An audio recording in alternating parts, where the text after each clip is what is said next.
आज हम बात करेंगे संपूर्ण विश्व के समक्ष सर्वधर्म समभाव, सहिष्णुता, सार्वजनिक स्वीकार्यता, वसुधैव कुटुंबकम एवं अतिथि देवो भव जैसी संकल्पनाओं का महत्व बताने वाले महान संत स्वामी विवेकानंद की 12 जनवरी 1863 को पिता विश्वनाथ दत्त एवं माता भुवनेश्वरी देवी के घर कलकत्ता में इनका जन्म हुआ था।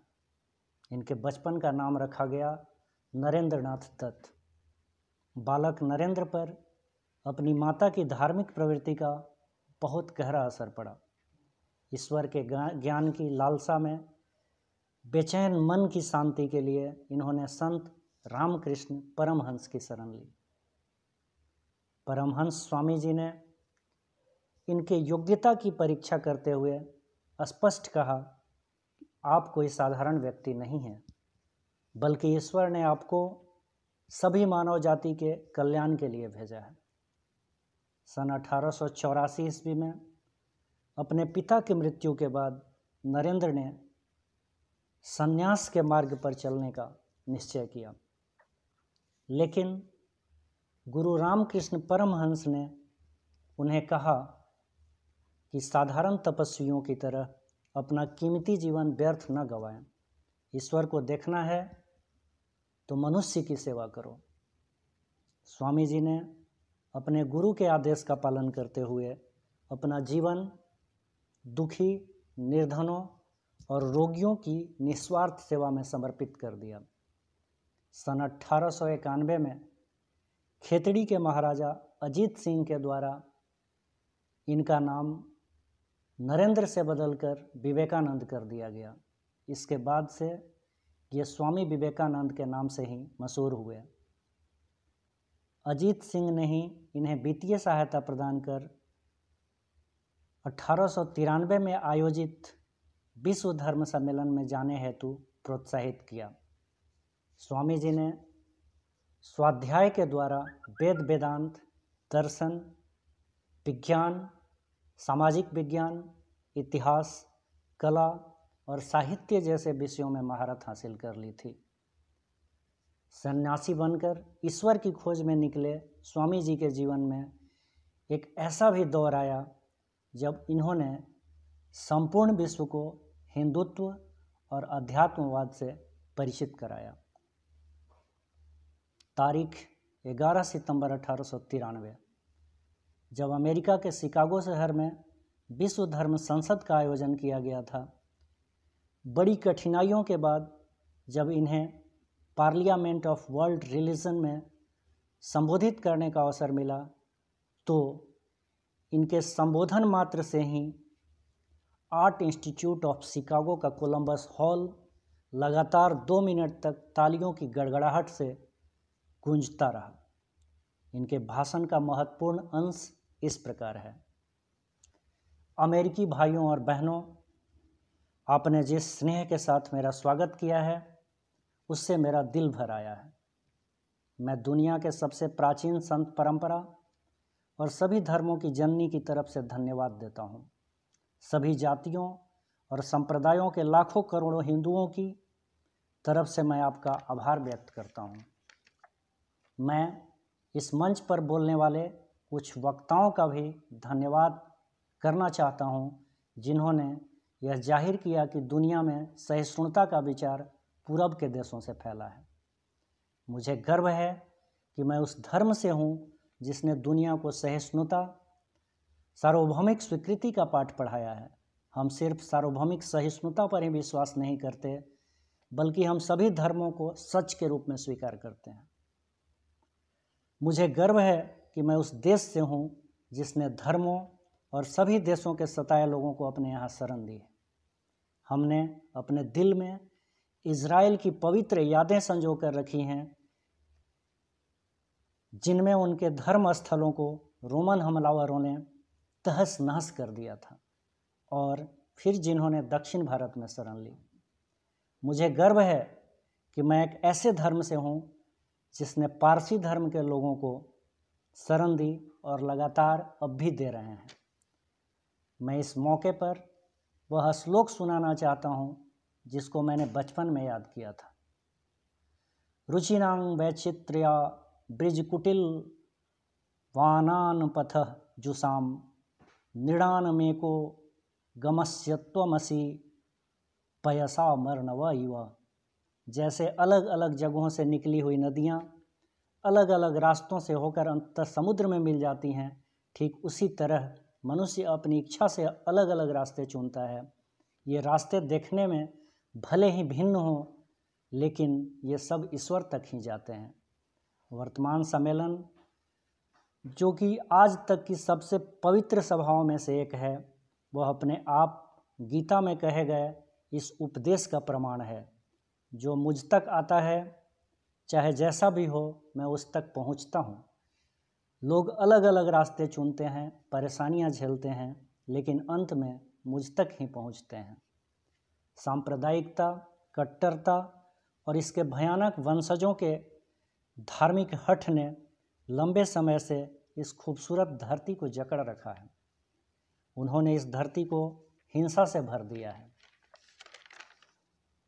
और कितनी ही बार यह धरती खून से लाल हो चुकी है। न जाने कितनी सभ्यताएं तबाह हुई और कितने देश मिटा दिए गए।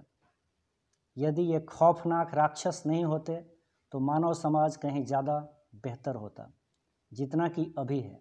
लेकिन उनका वक्त अब पूरा हो चुका है।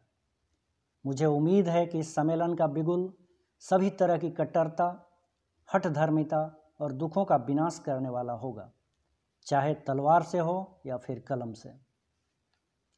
स्वामी जी के भाषण की समाप्ति के उपरांत दूसरे दिन अमेरिकी मीडिया में इन्हें साइक्लोनिक हिंदू कहकर संबोधित किया गया तथा इनकी प्रशंसा में विभिन्न समाचार पत्रों ने कॉलम लिखे। द न्यूयॉर्क हेराल्ड ने लिखा, इस विश्व धर्म संसद में विवेकानंद सबसे महान वक्ता थे। इतने विद्वान और बुद्धिमान व्यक्ति को सुनने के बाद ऐसा लगता है कि ईसाई मिशनरीज को धर्म प्रचार के लिए भारत भेजना कितना मूर्खतापूर्ण है।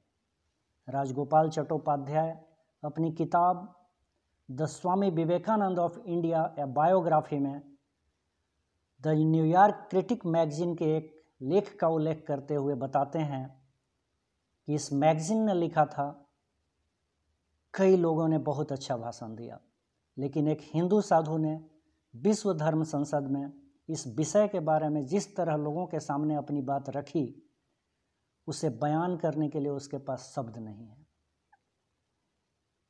लेखक स्टीफनी साइमन ने अपनी किताब the subtle body story of yoga in America में the Boston Evening Transcript newspaper का उल्लेख करते हुए लिखती हैं, धर्म संसद कोलंबस हॉल में बैठे हुए 4000 लोग 2 घंटों से दूसरों का भाषण सिर्फ इसलिए सुन रहे थे कि उन्हें 15 मिनट के विवेकानंद के भाषण का इंतजार था।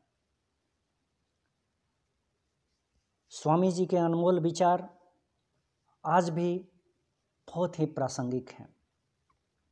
उनका कथन है, उत्तिष्ठ जागृत प्राप्य वरात्रि बोधतः, अर्थात उठो, जागो और तब तक नहीं रुको जब तक कि लक्ष्य प्राप्त न हो जाए। तुम जो सोच रहे हो उसके लिए सपने देखो, उस विचार के साथ जियो। तुम्हारे दिमाग में, तुम्हारी मांसपेशियों में, तुम्हारे शरीर के हर हिस्से में वह विचार भरा होना चाहिए। यही सफलता का सूत्र है। इन्होंने भारतीयों के मन में स्वाभिमान, स्वतंत्रता एवं राष्ट्रीयता के बीज डाले। भारत को सपेरों और जादूगरों, अंधविश्वास का देश कहने वाले पाश्चात्य सोच वाले लोगों को करारा जवाब दिया तथा पूर्व एवं पश्चिम की समन्वित संस्कृति एवं वैज्ञानिक अध्यात्मवाद की आवश्यकता पर बल दिया। युवाओं को प्रेरित करते हुए इनका कहना था, अपने जीवन में जोखिम उठाओ। यदि तुम जीतोगे तो नेतृत्व करोगे और यदि हारोगे तो मार्गदर्शन करोगे। स्वामी जी कहा करते थे, यदि मैं अपने अनगिनत दोषों के बावजूद भी स्वयं से प्यार करता हूँ तो कुछ दोषों की वजह से दूसरों से नफरत कैसे कर सकता हूँ। प्राचीन काल में हमारा भारत जो कभी विश्व गुरु हुआ करता था, आज ढोंगी बाबाओं की वजह से आध्यात्मिक भ्रष्टाचार से ग्रसित है।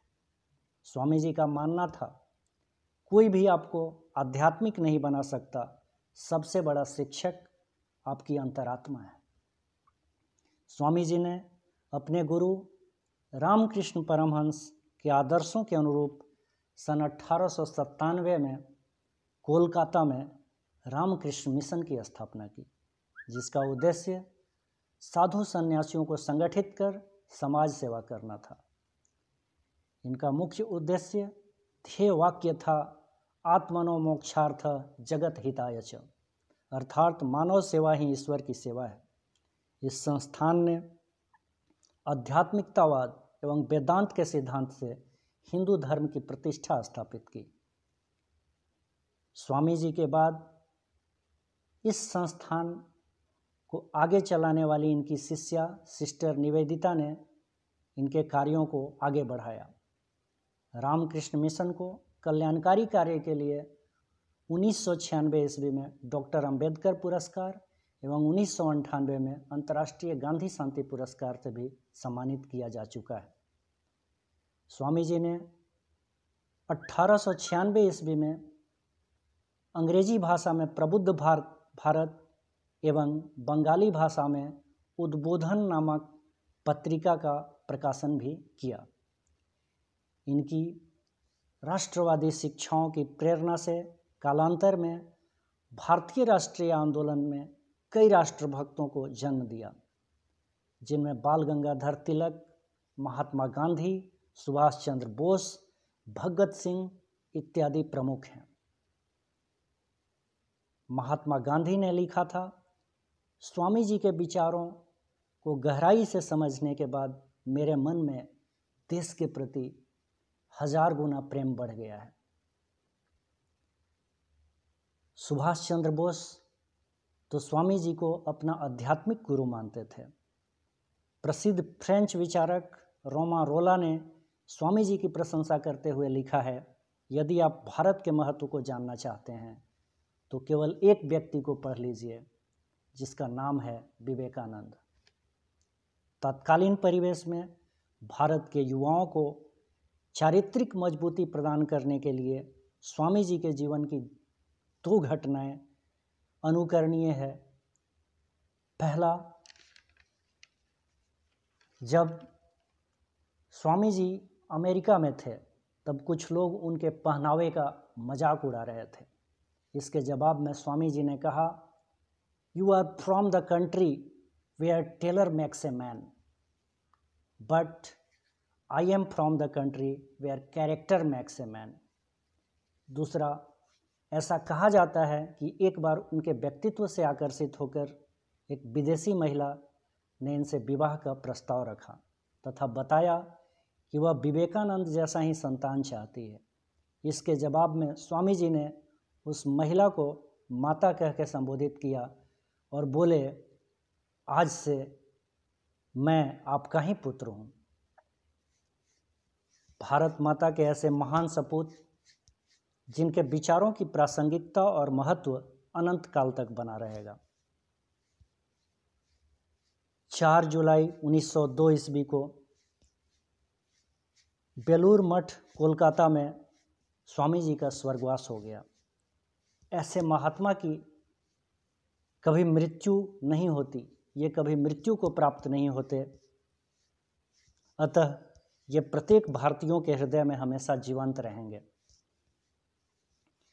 सन 1985 ईस्वी में भारत सरकार द्वारा इनके जन्म 12 जनवरी को राष्ट्रीय युवा दिवस मनाए जाने की परंपरा शुरू की। सम्मानित लेखक नरेंद्र कोहली ने स्वामी विवेकानंद की संपूर्ण जीवनी अपनी किताब पूत अनोखो जायो में विस्तृत रूप से लिखी है। स्वामी विवेकानंद की जीवनी लिखने वाले लेखक नरेंद्र कोहली को पद्मश्री सम्मान से भी सम्मानित किया जा चुका है। इनका जीवन काल अत्यंत रहने के बावजूद भी इनका जीवन काल अत्यल्प रहने के बावजूद भी इनके जीवन की उपलब्धि महानता की पराकाष्ठा है। तो आइए हम सभी संकल्प लेते हैं कि स्वामी जी के आदर्शों को अपने जीवन में उतारने का प्रयास करेंगे।